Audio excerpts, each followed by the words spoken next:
వివేకానంద రెడ్డి హత్య కేసులో ఇటు సునీత మళ్ళీ మొదటి నుండి విచారించండి, మా అన్నయ్య జగను మా వదిన భారతి వాళ్ళిద్దరికి ముందే ఫోన్ వచ్చేసింది సమాచారం 5:30కే.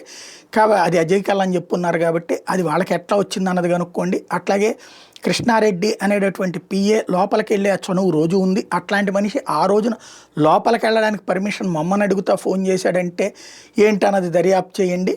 అట్లాగే రంగన్న లోపలికి వెళ్ళడు, అట్లాంటి వాడిని రంగన్న లోపలికి పంపించండి, దాని వెనకాల ఉన్నదంటే ఏంటో తేల్చండి అంటే ఇంతకుముందే వీళ్ళు అడిగింది ఏంటి, అసలు సునీతకి ఫస్ట్ ఫోన్ చేసింది నేను అని ఇప్పుడు పిఏ కృష్ణారెడ్డి కోర్టులో కానీ లేదా సిబిఐకి వాంగ్మూలం ఇచ్చింది కూడా.